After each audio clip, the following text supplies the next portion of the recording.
Swami Vivekananda, when he was here in New York, there's a beautiful description of him in one of those rented houses when he would teach meditation.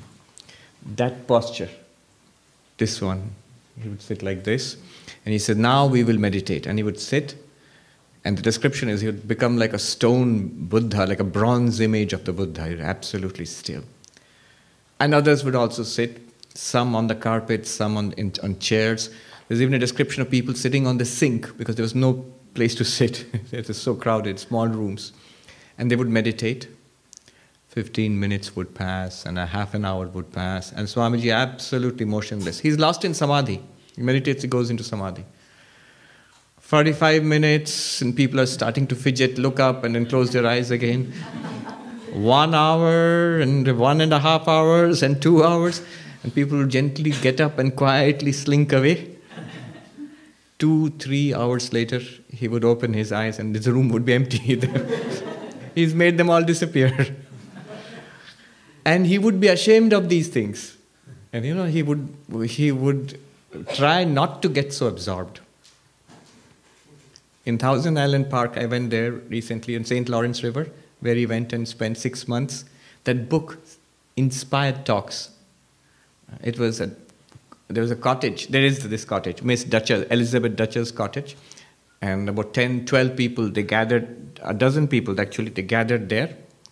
And Swami Vivekananda spent 6 weeks teaching them Vedanta, yoga.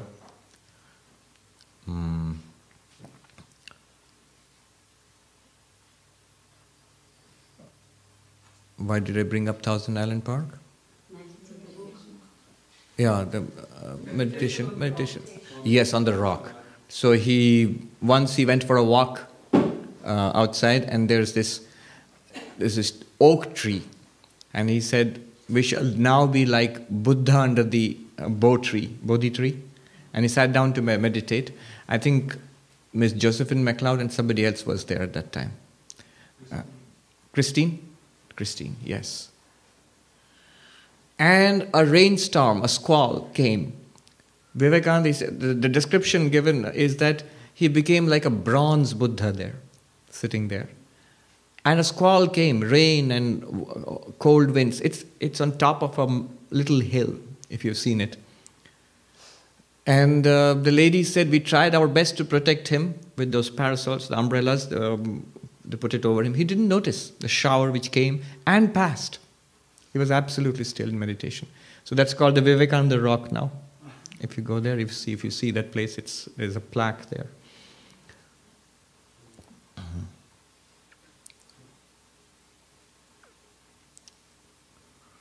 This is one path, the path of yoga. And Swami Vivekananda was a master yogi. He wrote his classic, Raja Yoga. That was the first book and he actually wrote it. It's his commentary on the Patanjali Yoga Sutras. I think we have a few copies here. If you don't have it, you must have a personal copy of that. That is the classic book of this path, the path of meditation, Raja Yoga. I think we have got a few copies here. He wrote it in New York. And the way he wrote it was, he would sit and meditate. And who took down the notes? Miss? In New York. And she would sit with the pen, ready, dipped in ink.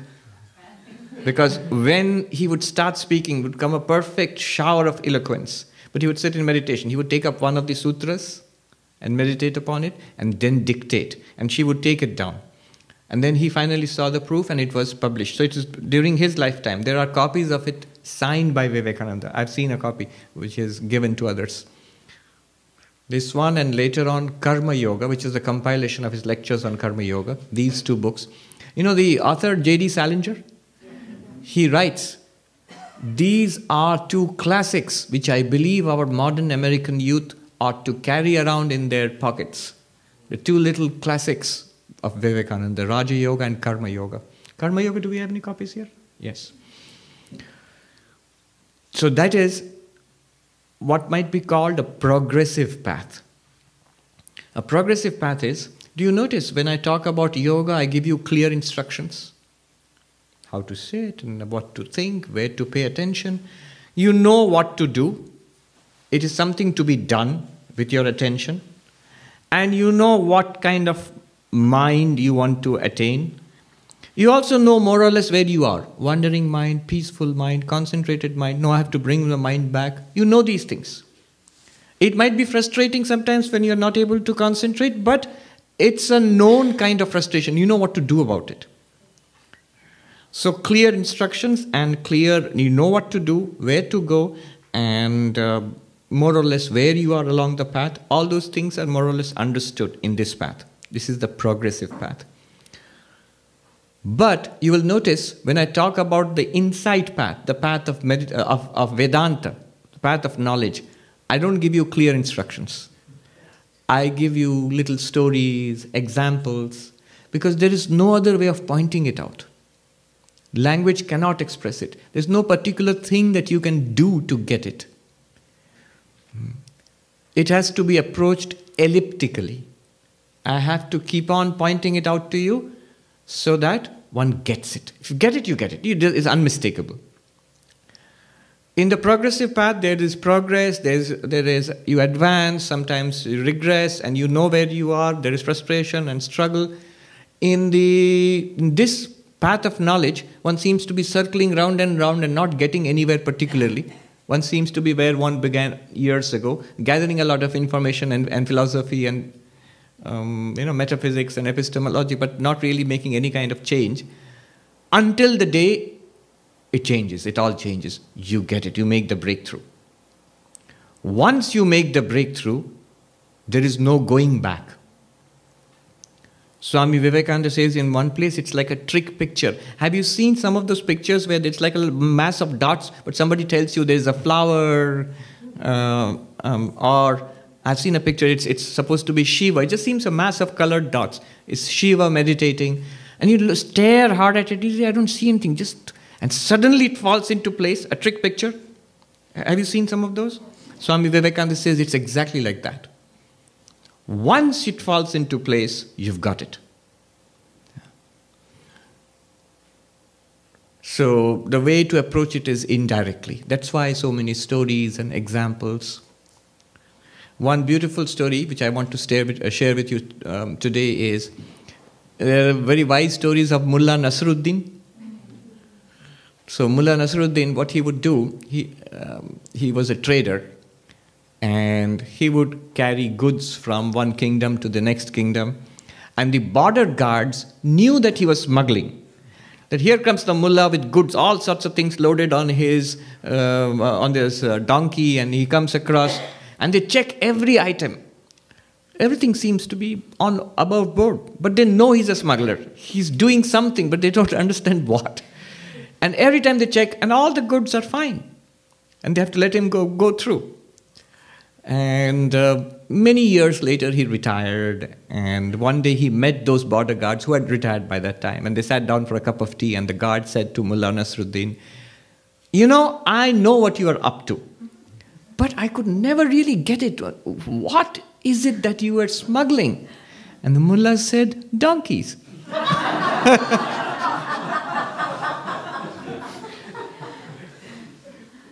It's right under our noses. We don't notice it. This awareness, Atman, pure consciousness, Chaitanya, it's the donkeys, smuggling donkeys, always under our noses. We don't notice it. There is the story of why we don't notice it is because of this. Another story. There's a little boy who hadn't seen a movie. So his father said, I'll take you to the town and show you a cinema, a movie, a film. And so they went. On the way, the father was telling the child, you know what a movie is? There will be a screen, and there will be light playing on it, and of course sound, and you'll see pictures. So they go into the movie hall, and the movie has started. And I love to think it must be Mahabharata or something like that. The movie has started. That's important because when we enter life, the movie has started. We don't see life at the beginning of the movie. Then it would be clear to us. But we are thrust into it. There is a world, and there are parents, and there is school to go to, and the business of growing up, and all of that is there. So we get engrossed in the movie. And the child also gets engrossed in this movie, gets completely involved, watching it, enjoying it. But after some time, he recalls his father had said that there is a screen on which the movie plays. So he asks his dad, "Dad, where's the screen? You said there's a screen. Where's the screen?" And the father says, "Right there, in front of you." And imagine I always say it's the scene of the Gita, Bhagavad Gita, Krishna teaching Gita to Arjuna in the middle of the battlefield. There. And the child says, "Oh, Arjuna is the screen? No, right behind him. Oh, Krishna is the screen? No, behind them. Oh, you mean the battlefield? That's the screen? No, behind that. Oh, the sky. You mean the sky is the screen, the sky behind the battlefield?" And the father says, No. All of that. And then the child says, "Oh, so you mean Krishna and Arjuna and the chariot and the battlefield and the sky? Altogether, that's the screen." No. If you remove all that, then that's the screen. Oh, if you remove all that, nothing. So the screen is nothing. How will the father point out the screen to the child? Because everywhere he points, he knows what he's pointing towards. But everywhere he points, there is a picture. What is this pure consciousness? What is this Brahman, pure being?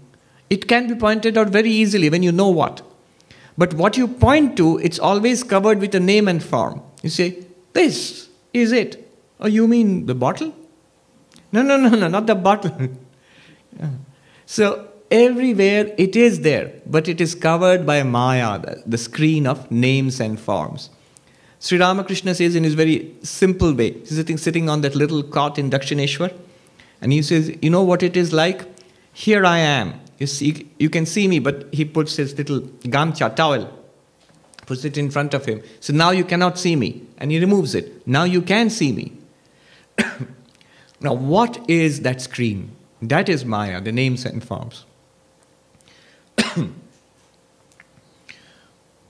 One way is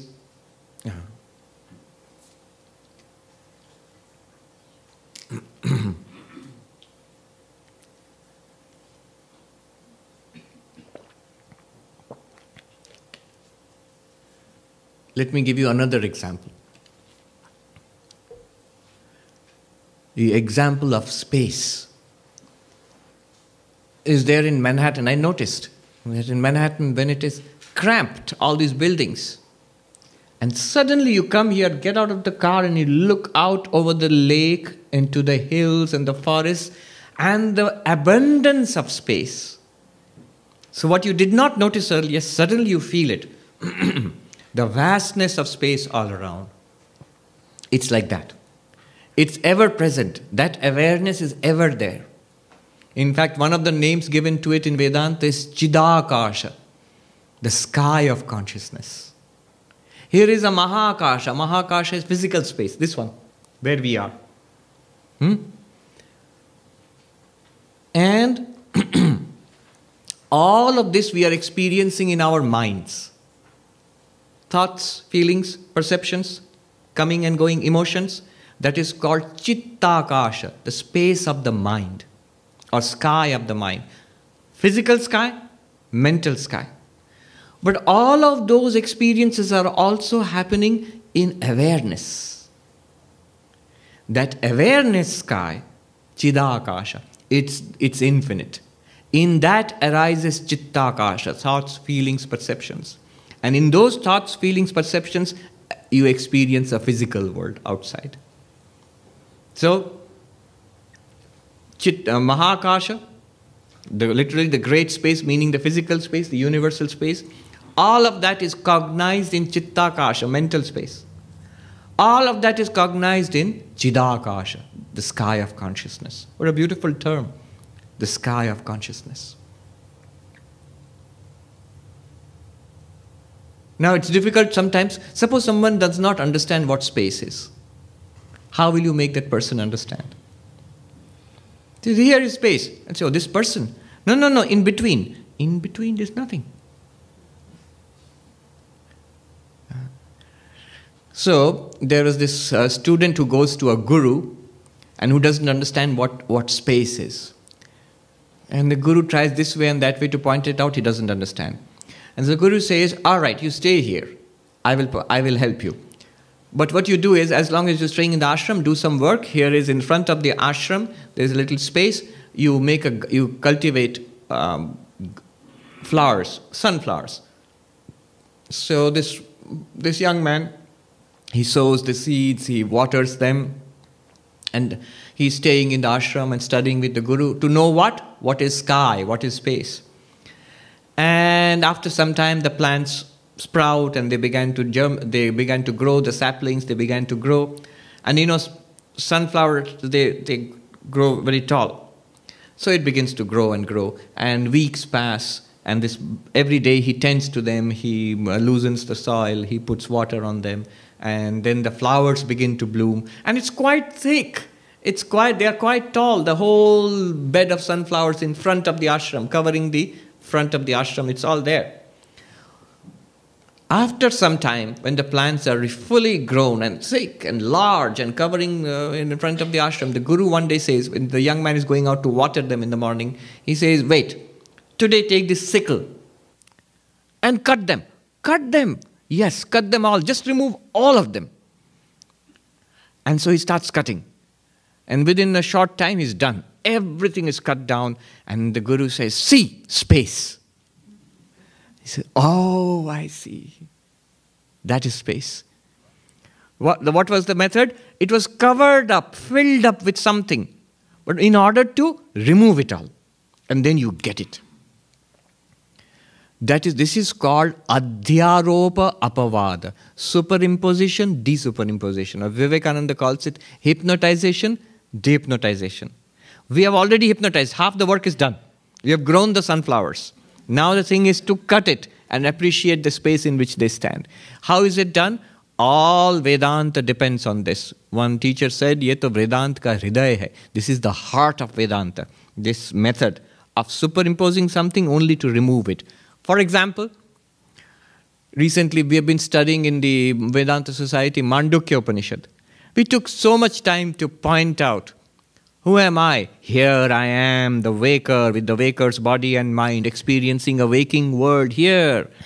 And then I fall asleep, I am the dreamer experiencing a world of dreams. And then deep sleep, I am the deep sleeper experiencing a blankness. And I wake up. Now the real you. This is the cultivating the sunflowers. Now the real you. Who is the real you? You are not the waker, not the dreamer, not the deep sleeper, not something in between.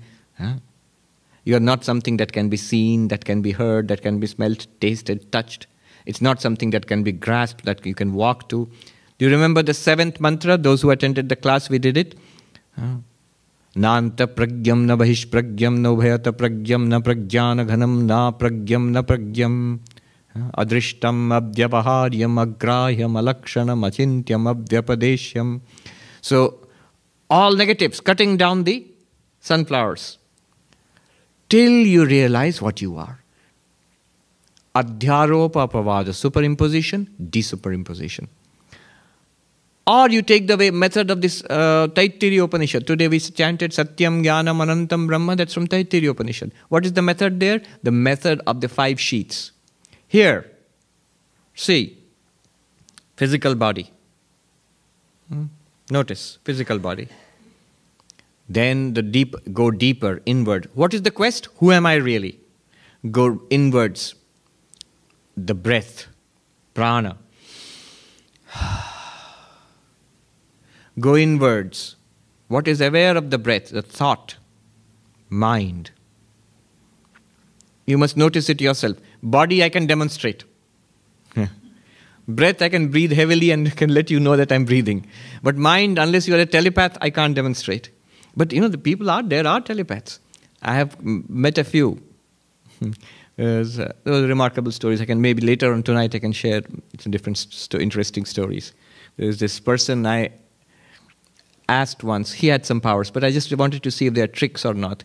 And I gave him a simple test. I don't want any complicated thing. Just now, what am I thinking? Tell me. And he told me. It's a scary thought. You can see straight into the... Sri Ramakrishna says, as in a glass case, you can see whatever is inside the glass case. I see through human beings. I see exactly what is inside, the stuffing inside the person. Mind. Notice the mind. Physical body, here. Breath. Subtler than that, inward than that, mind. You must notice it yourself. Thoughts, ideas. Subtler than that, inward than that, the understanding faculty, the intelligence which you are using for understanding all this.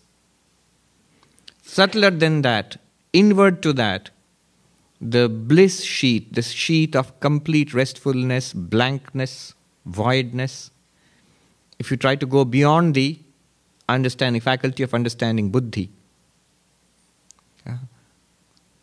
What is experiencing all of them? You are none of these. You are the one experiencing all of these. Annamaya kosha, body, here. Pranamaya kosha, the breath, which is part of the pranamaya kosha. Thoughts inside, manomaya kosha, the faculty of understanding, vijnanamaya kosha.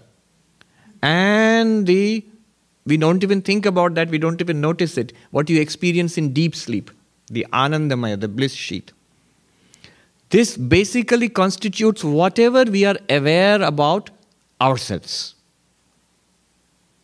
And having presented all of this, the sunflowers, the Upanishad says, you are none of them. Why? They are all objects, clearly. They are things like this. This is a thing. This is another thing. This is another thing. Just like that, this is a thing. The breath inside, also a thing. Thing means an object to your awareness. The mind inside, thoughts, also a thing, subtle thing. The intellect beyond that and the bliss sheath, they are things, objects, subtler and subtler and subtlest, still not you. Then what are you? And there they will tell the story of the 10th man. The one they counted, they thought their friend was drowned in the river. And they counted 1, 2, 3, 4, 5, 6, 7, 8, 9. And the 10th man is drowned because the person forgot to count himself. Each time. Until a wise person comes and says, count 1, 2, 3, 4, 5, 6, 7, 8, 9. And the wise man turns his hand towards himself and says, thou art the 10th. Dashamas tvamasi, thou art the 10th. And he says, oh, I am the 10th. Why did the 10th man not count himself? Because he was looking outside. Why was he looking outside? Because all those 9, the first 9 persons were outside. All that he has ever been used to is an object. So he's justified in thinking the 10th person, whatever he's looking for. Because whatever he has looked for in all his life has been an object. A physical object, a vital object like the prana, a mental object like a thought, memory, an intellectual object like an understanding, a conception, or just blankness. These are objects. But the one to whom they are objects, that is not an object. That is the pure subject itself. So that 10th person, that is the one experiencing the other 9. That's why he was looking outside. Because he is used to looking outside. He has found the other 9 outside. So he expects the 10th one also will be outside. But the 10th one is not outside. The 10th one is he himself. Exactly like that. Count. Cut down the sunflowers.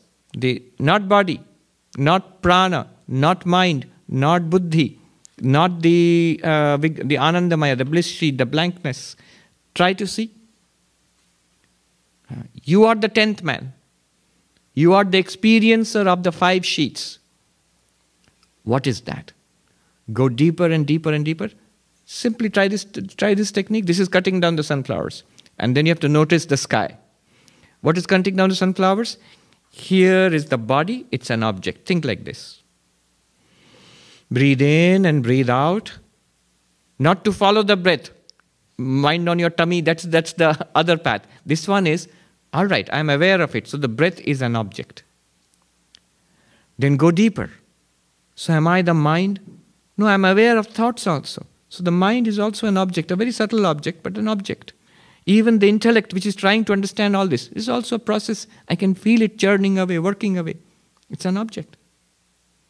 And when I go deeper, just hit a blankness. That's also an object. What am I? When you get it, you cannot objectify it.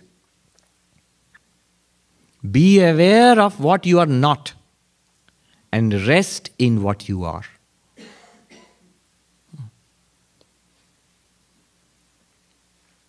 I didn't coin that, by the way, but I found it, I liked it.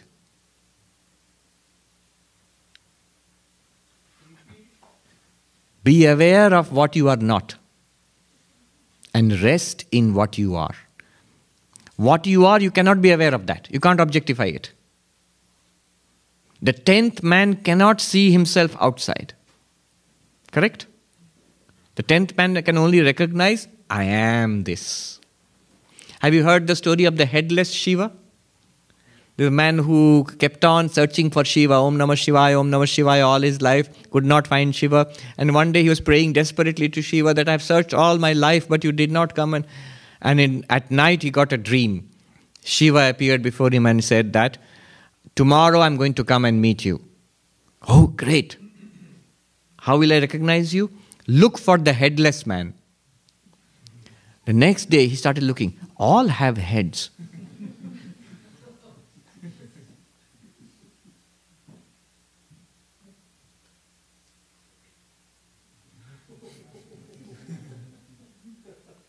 I can see only myself only up to this. Where is the head? Oh, I am the headless man. Shivoham. Again, it's a pointer. Back to yourself. This is cutting the sunflowers.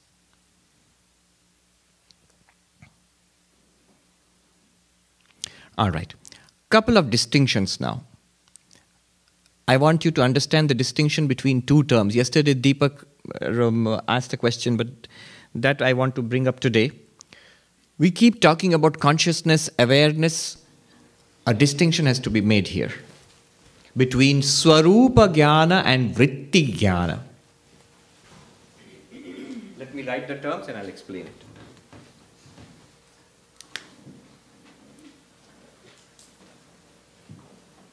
Vritti Jnana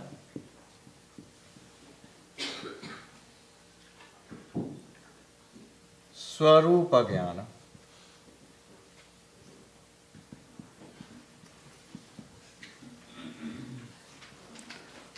What is vritti? You know, vritti is a movement of the mind. So vritti jnana, what is vritti jnana? It is consciousness plus mind.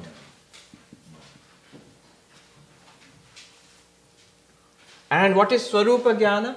It is consciousness itself. In Sanskrit, vritti jnana means the knowledge made possible with the help of vrittis. I'll repeat. The knowledge made possible with the help of vrittis. That is vritti jnana. Example, everything that you have known, even now. So you are seeing something. When you see me and the pen in my hand, what is happening is, the eyes see it and it creates a vritti in the mind of the form, I am seeing this Swami with a pen. Seeing vritti, it's called darshana vritti. And that vritti in the mind is lit up by the ever-present consciousness. You, the consciousness. That lights up. In fact, none of this is theory. Every bit of it you can actually match with your experience. That is vritti jnana. My words go to your ears as sound, and then it sets up, it is transmitted by the ears, auditory nerves, to the brain, and from there on to the mind, and it sets up a vritti in the mind, a movement in the mind. Sound, speech, words, meaning, recollection, understanding, all of these are vrittis going on in the mind right now. It's happening very fast. That's a vritti, and it's automatically lit up by the consciousness shining in the mind. Pure consciousness reflected in the mind lights up whatever vritti is there in the mind. Pure consciousness is reflected in the mind, captured by the mind, channelized by the mind. Don't get stuck up on words. It is called reflected consciousness. There is a term, chidabhasa. Shadow consciousness or reflected consciousness. Reflected consciousness is a good term. What is it? Very simple. It's the consciousness you feel right now. Not the thought. The awareness that we feel. Don't we feel that we are aware beings, sentient beings? That awareness which we feel is not in itself the pure consciousness. It is the reflected consciousness. The consciousness reflected in the mind. It exists as long as the mind is functioning. See, it disappears. When you feel dull, you don't feel so aware. It's not a problem with awareness, it's a problem with the mind. Take a cup of coffee, you feel aware again. It's the mind which is shiny. Fall asleep, that awareness, that reflected consciousness is gone. Pure consciousness is not gone. Where is the pure consciousness now? And if you knew it, then that would be the end of the retreat for you. It is, how do I put it? It is just behind, underneath that reflected consciousness. It's a very inadequate way of putting it. So this is called vritti jnana. Darshana vritti, the vritti of seeing, enables you to see. Consciousness illumines that. Shravana vritti, the vritti of hearing, enables you to hear and understand. Consciousness illumines that. The moment consciousness illumines it, you get the experience, the first person experience. Vritti by itself is not enough. It's just a movement in the mind. It has to be lit up by consciousness. And that lighting up is not an action. It's always there. Consciousness is ever present. What changes is the vritti. Consciousness constant, vrittis change very fast. It is a stream. So what is called stream of consciousness in literature is actually a stream of vritti, technically. Because consciousness is not a stream. Consciousness is continuous. Yes? With my particular mental set, yes. I feel I can make this leap with grace. Is there any place in jnana for this concept of grace? It is. In Katha Upanishad, for example, there is a mantra. It says,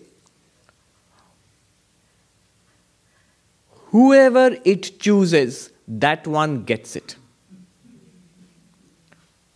Yame vesha vrinute tasyesha atma vivrunute tanum swam. The one who, yes? The one whom it chooses, that one gets it. Immediately, the dualistic interpretation is very, very straight. Oh, the one to which it is graceful, you get it. But that creates problems for Shankara.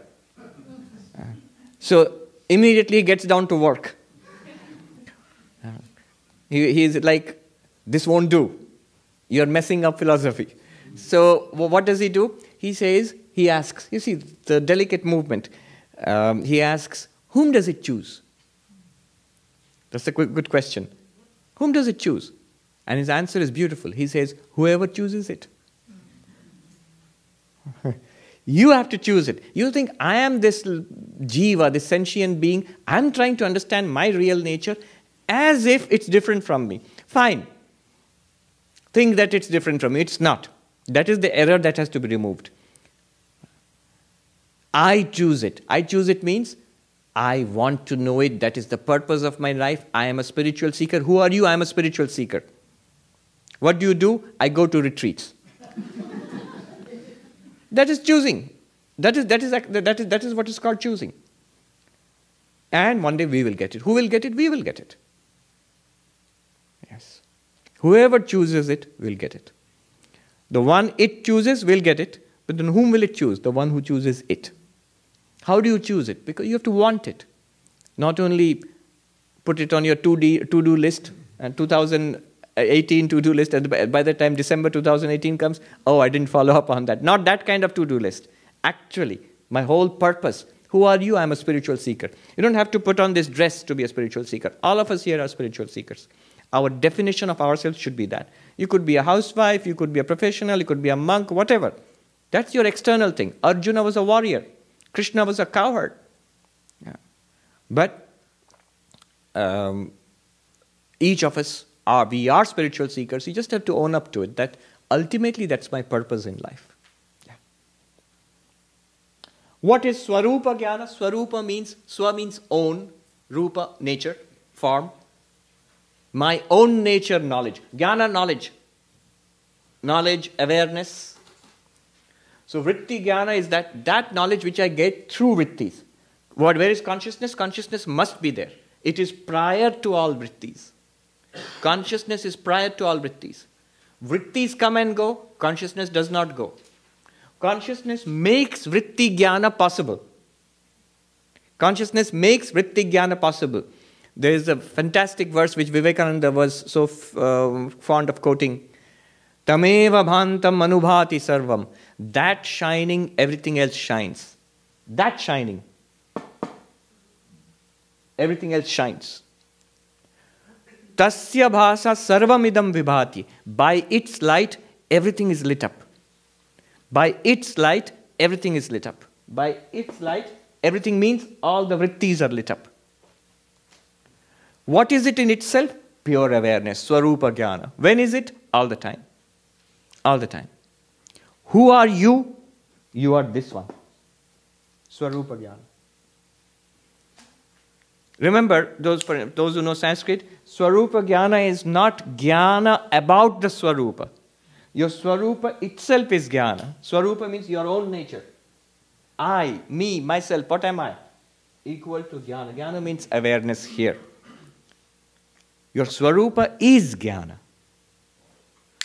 Two questions, I think two hands were up. Who was there? Yes. So it is safe to say, Swamiji, the vritti jnana is same as relative truth and Swarupa jnana is... Yes, you can put it that way.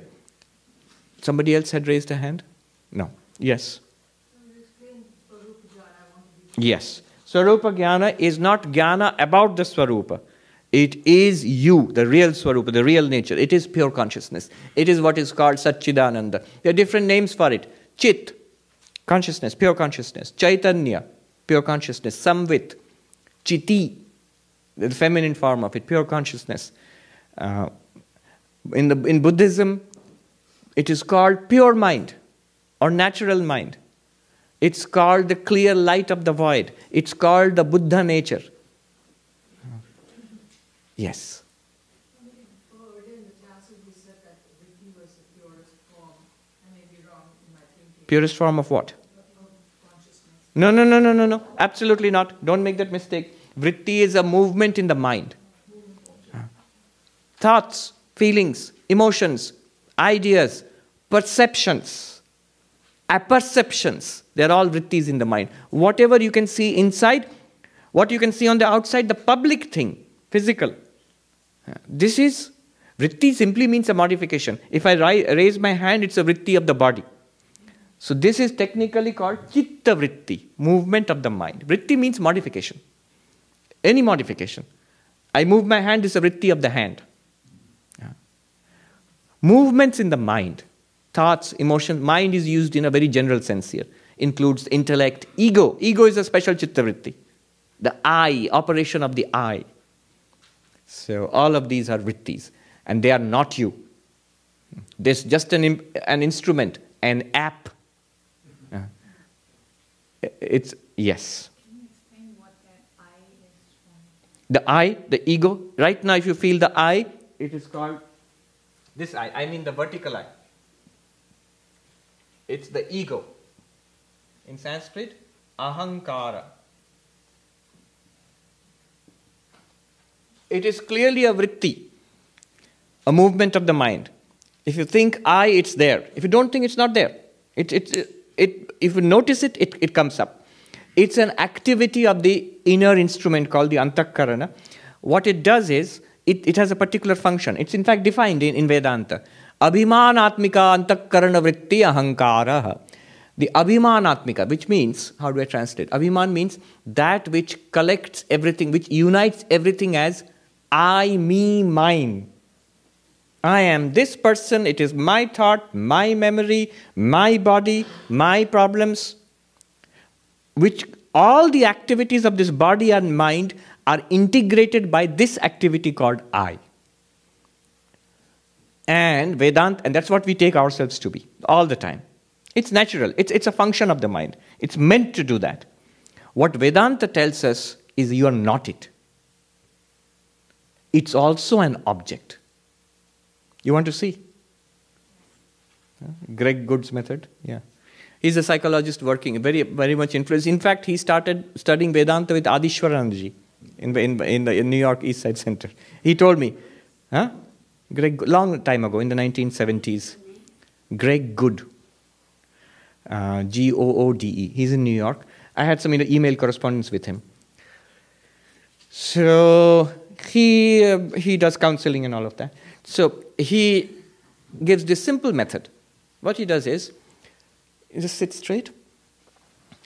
Now, imagine, what are we going to look at? We are going to see the real I and its relation with this one. Draw a line mentally, a parallel line, a horizontal line through the waist mentally. And now think, feel the I, Sarvapriyananda. Where do I feel it? Approximately. Do you feel it below the waist or above the waist? Everybody will generally say yes. Whatever it is, it's above the waist. There are very few. It will be a very odd person who says, I feel my ego in the knee. You can feel the knee, especially if you have a knee problem, but you don't feel, I am the knee. And this is me. No. All right, above the waist. Now draw one more line, horizontal, mentally, through about this place, like the solar plexus, horizontal to the ground. Now, where do I feel the I? Do I feel the I below this or above this? Most people will say above. Now draw one more line. Headless. The headless Shiva. Draw it through the neck parallel to the ground. Do I feel the I? Not theoretically, notice it. Do I feel, it may not even be precise, but vaguely. Do I feel I, if we're forced to choose, below the neck or above the neck? Most people will say above. There's some people might say below, here in the chest. Some people might say. That's all right also, whatever it is. Suppose you feel it above. You feel it somewhere in the head. Most people will say. Now draw two lines. One vertical line like this, and one more like this. Dividing the head mentally into three parts. One part here, one part here, one part in between. The sense of I now, delicately. Where can you feel it, locate it, approximately? If I'm forcing you to choose this side, that side, in between somewhere. In between somewhere. Many people would say that. Maybe. In between. Some might even say right eye. Some people actually say. Doesn't matter. In between somewhere, just behind the forehead, just behind the eyes, some people might say. Focus on that. You feel it there somewhere.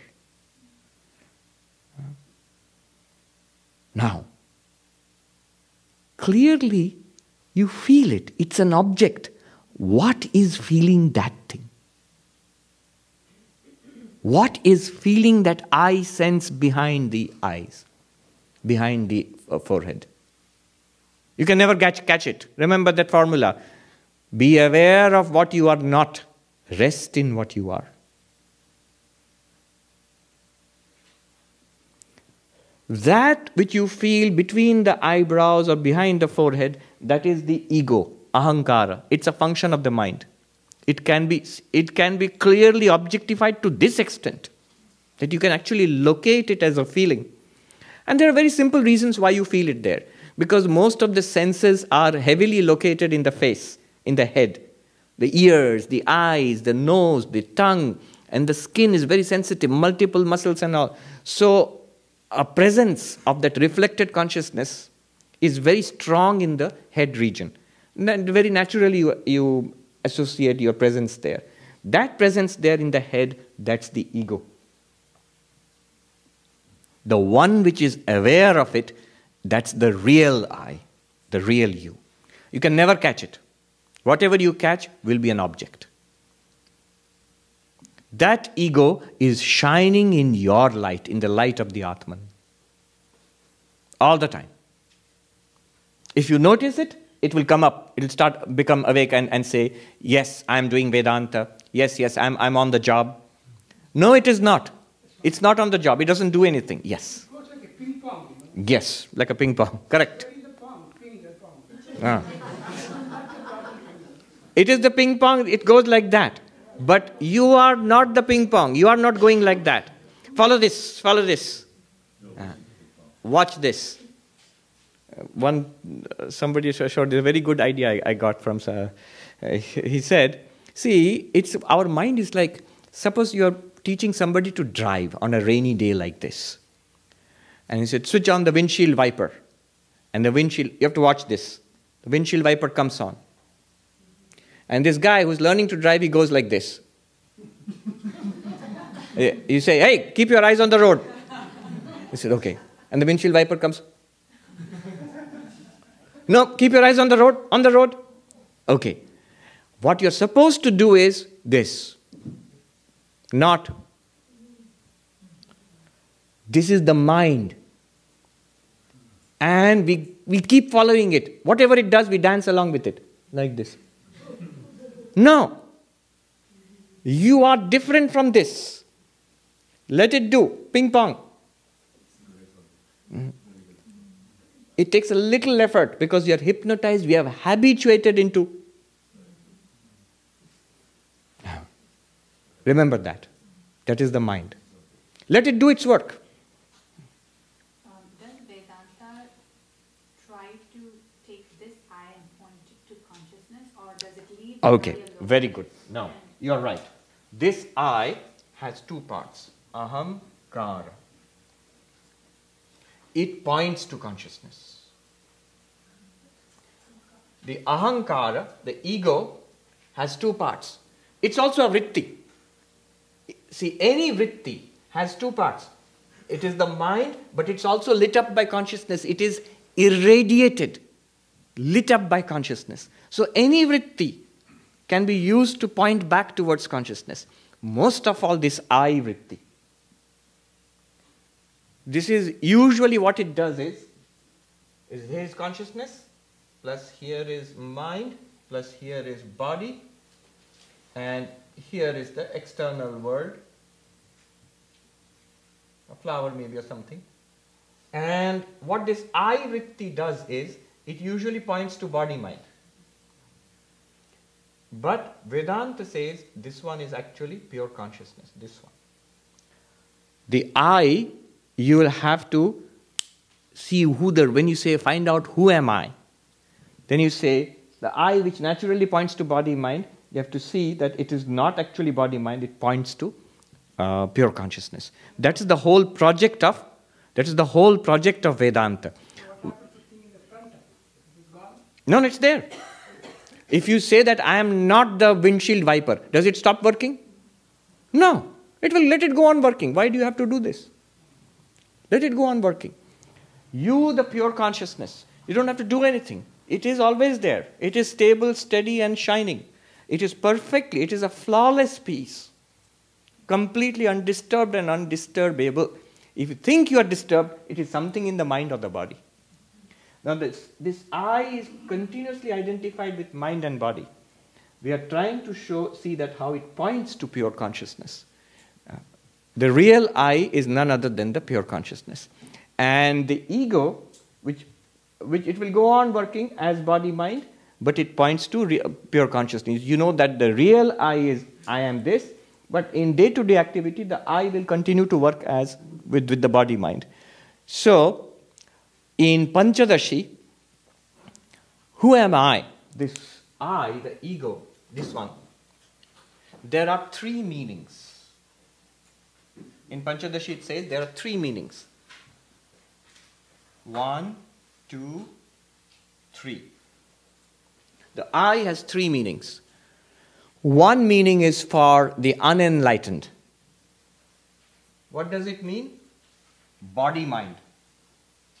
What does I mean? Body-mind. We are firmly convinced, I am this.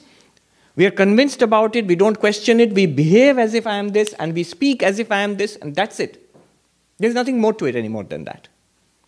And so all my life, my whole concern is with this body-mind, how to make this body-mind better, how to protect it, how to save it, how to enrich it, and so on.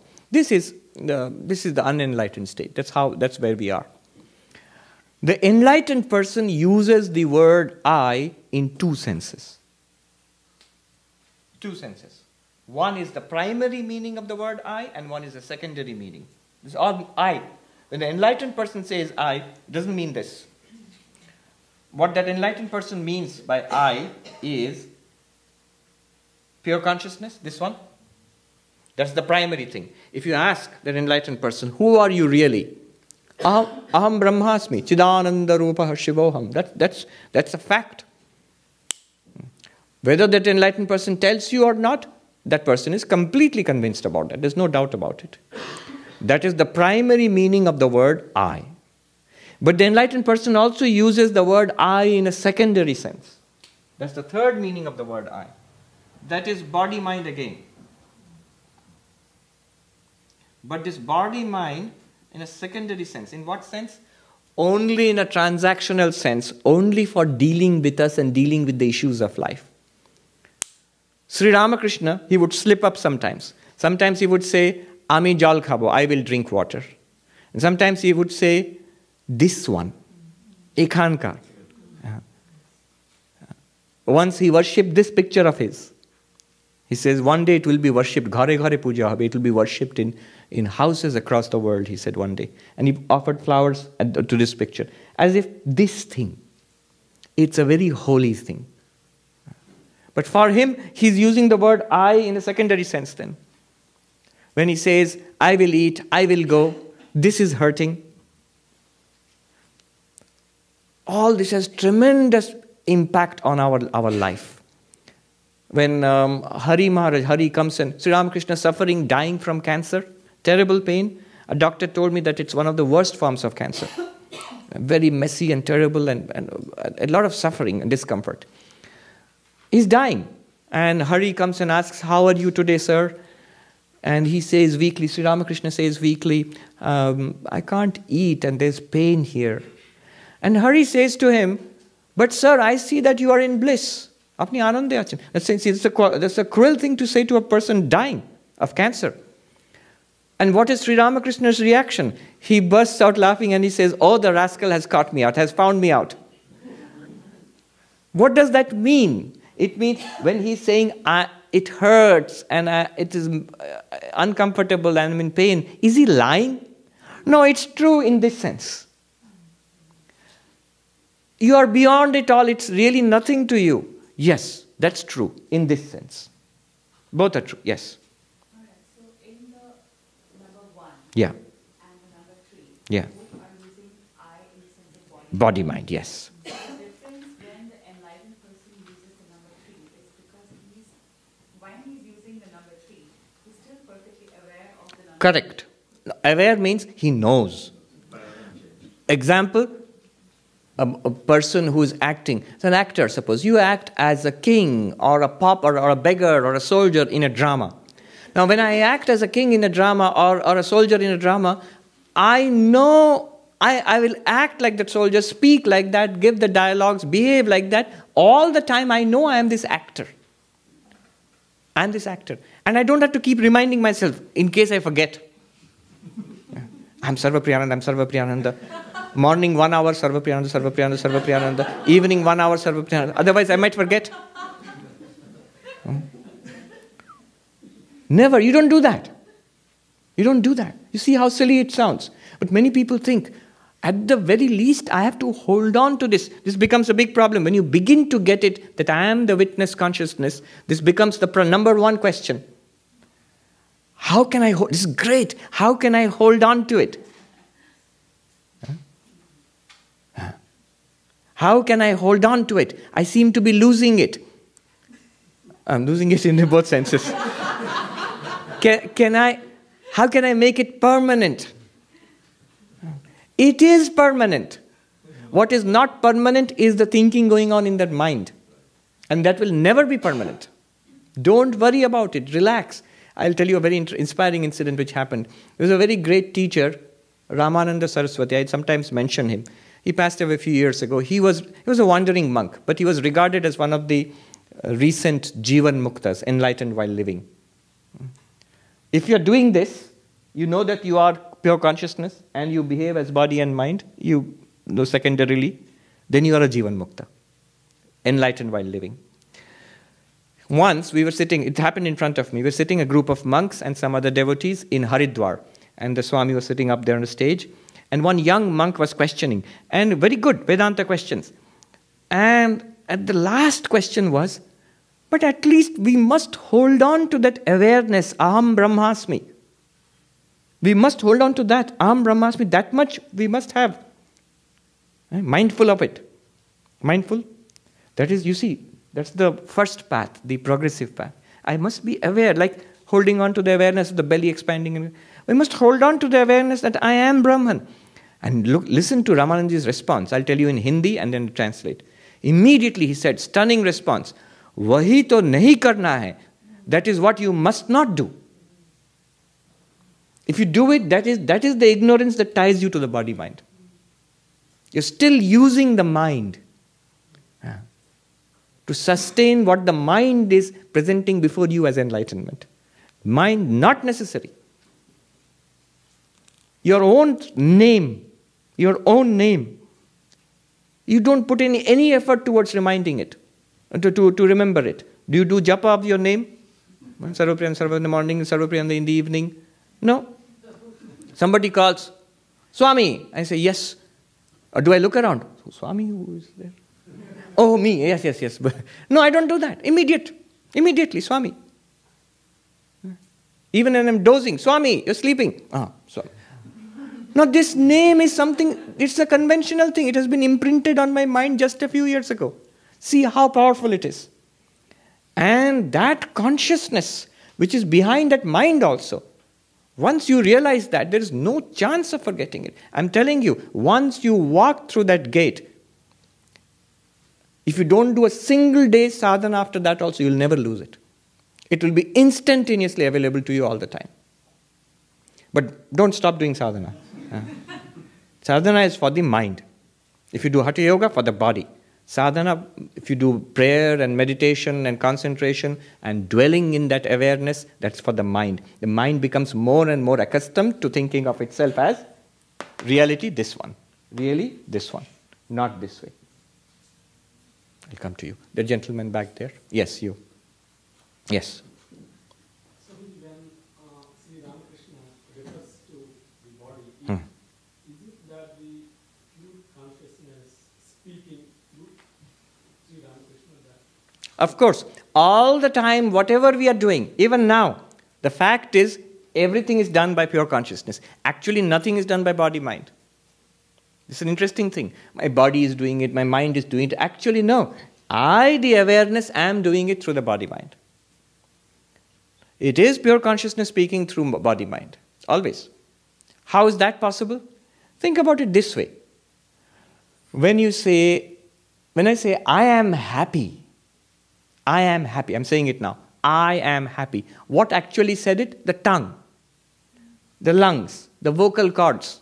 They said, I am happy. But what's happy? The tongue. It's the mind which is happy.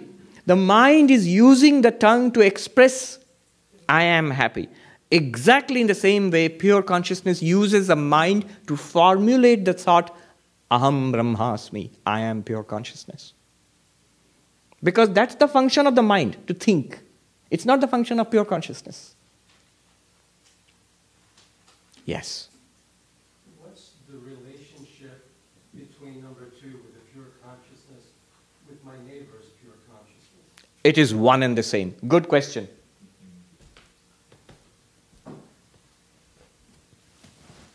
Two questions I'll take up before ending. 12:30 is lunch, right? It's good it was lunch at 12:30 because then we could extend this.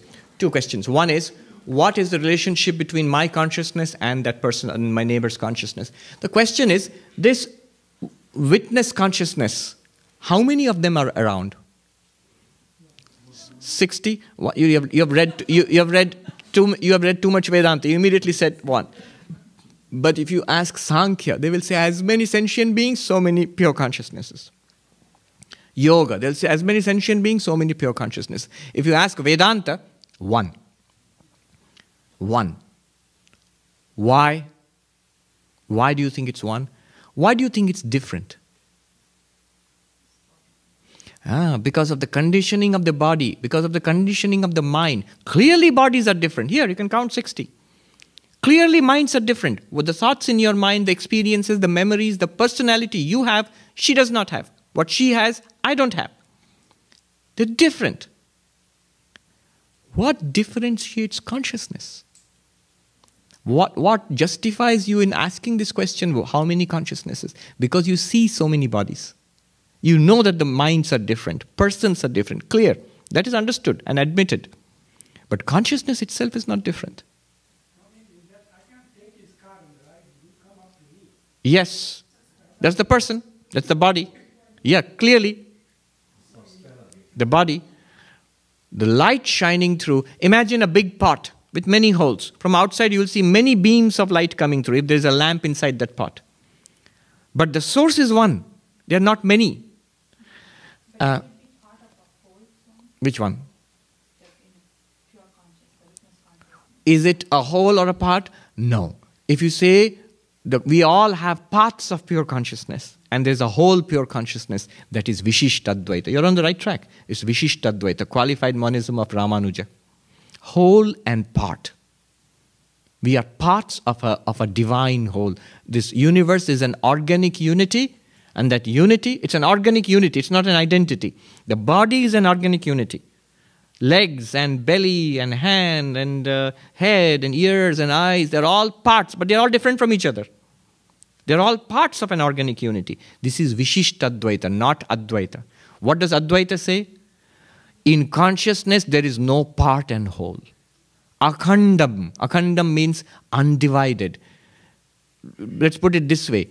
There is only one consciousness, and that's you, and you are all of it. You are all of it. There is no other consciousness apart from you. Krishna says in the Gita, Bhagavad Gita, hold your questions. I will not take any more now, but after lunch again. In the Bhagavad Gita, he says, 13th chapter, he says, this body is a field. And in this body, you, Arjuna, you are the knower of this field. You know it from inside. Now the question arises, clearly there are so many fields. How many knowers of the field are there?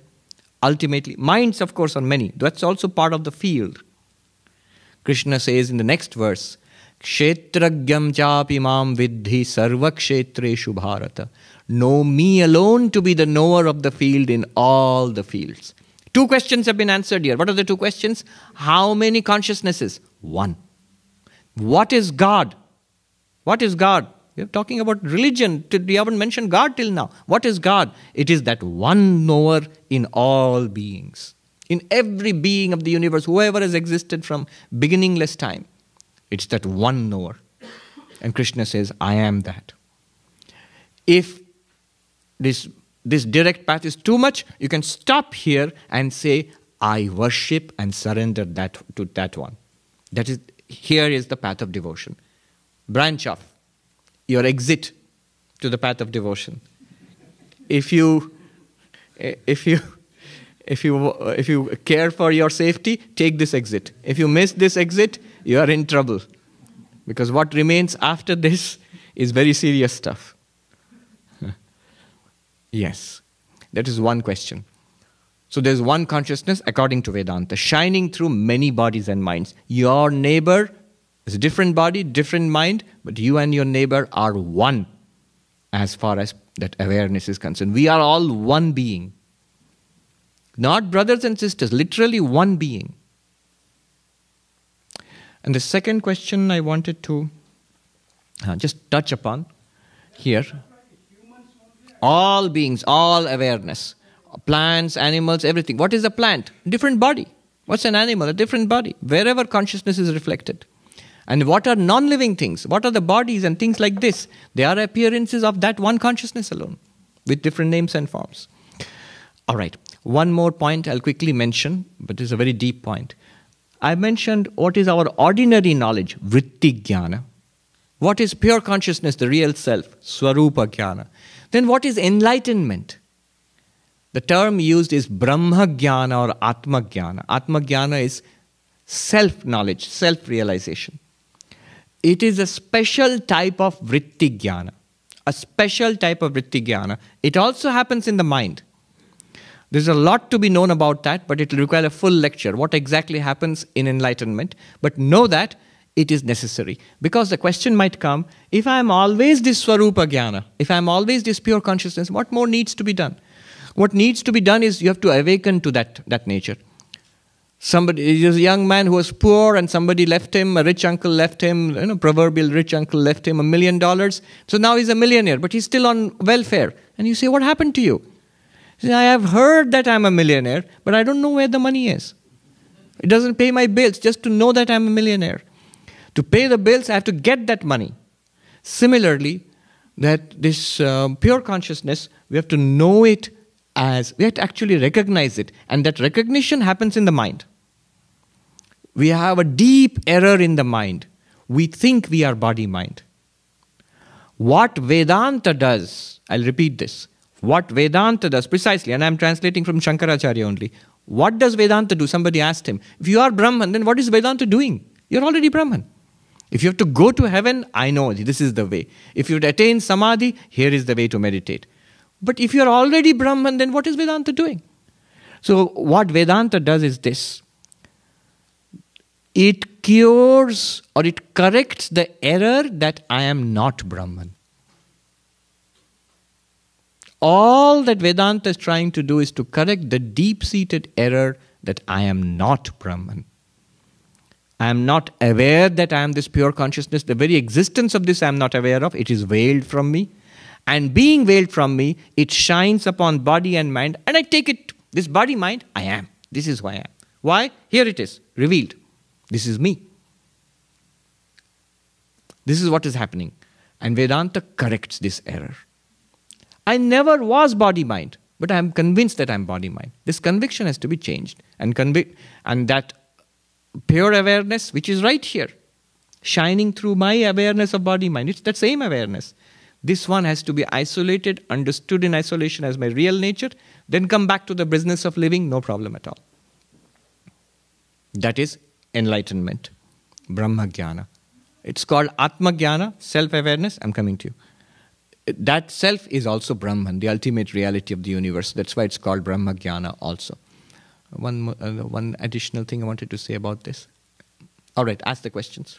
So if I repeatedly tell myself or think that I am the awareness, or I am the consciousness Yes. functioning through this body-mind complex, will Swarupa Jnana lead to Brahma Jnana? Will this Swarupa Jnana is, Swarupa Jnana is always there, whether you note it or not. If you continuously point towards it, if you keep on noting that I am it, it will ultimately culminate in Brahma Jnana, in your Vritti Jnana, in your mind. Swarupa Jnana is consciousness, is awareness. It's always there. It's there right now. It never changes. Brahma Jnana is that special moment of enlightenment, that aha moment, which comes in the mind, wipes out the error that I am body-mind, and reveals my nature to me in its full glory. It will happen once, but it will be permanent for you. Once you walk through that gate, you've got it. You don't have to repeat. You will feel like staying in it, but it will never go away for you. But that breakthrough is instantaneous and sudden, once. No.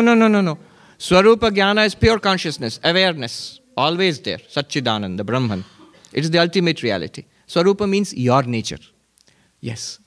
So, Swami, what do you say to a young man who observes someone who wants to be enlightened, and he says, "Oh, I don't want to be enlightened. I don't want to go into a coma." That's like being in a coma. So what do you say to someone? It's not at all like being in a coma. Are you in a coma right now? No. After enlightenment, you can be just like this.